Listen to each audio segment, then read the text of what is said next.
Si tu crois que tu as un quotidien bien trop agité en ce moment ou que tu n'es pas une personne suffisamment zen, sage, etc. pour atteindre l'illumination, détrompe-toi. Je dirais même au contraire, si tu écoutes cette vidéo, il n'y a pas de hasard, donc c'est qu'il y a quand même quelque chose de très mûr chez toi, prêt à passer à l'action, passer à la réflexion plutôt, et avancer très concrètement sur ce chemin.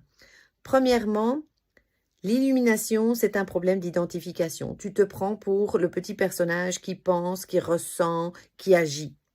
Et c'est ça qu'il faut casser. Comment on fait? Ben justement, en pratiquant Viveka, la discrimination. Je ne suis pas ça. Je fais la différence entre ce que je suis réellement, la conscience, le soi, qui est intouché, intouchable, qui est toujours en paix, et ce personnage qui est constamment ballotté, agité par ses vasanas.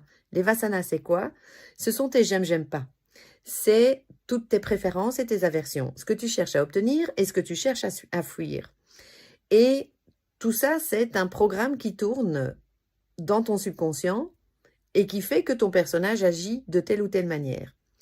Le Vedanta est magnifique. Pourquoi? Parce que il ne t'offre pas une solution du style développement personnel où on va fouiller la merde dans son passé, où on analyse le moindre truc, c'est « Ah, pourquoi j'ai encore ressenti ça?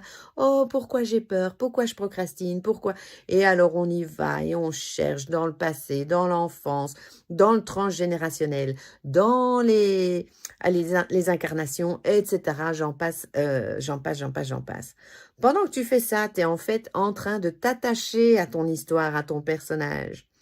Tu commences à connaître le personnage par cœur, mais pendant que toute ton attention et ton énergie va sur ton personnage, tu oublies complètement le soi, la conscience que je suis, hors du temps, hors de l'espace, entière et complète, jamais née. Et du coup, qui se fout complètement que tu aies un passé, des vies antérieures, une enfance pourrie, et j'en passe. Ou une famille complètement détraquée. Le Vedanta te dit au contraire, ok, assez joué avec ton personnage, assez observé, contente-toi maintenant de faire la différence entre ce que tu es et ce que tu n'es pas.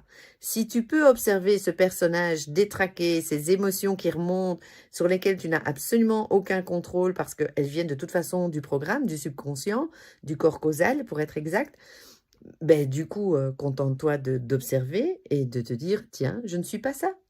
Et à force de créer un espace entre l'observer et ce que tu es, l'observateur, le soi, tu vas retrouver enfin le calme et la sérénité de cette conscience que tu es. Tout à fait ordinaire, tranquille, en paix, intouchable.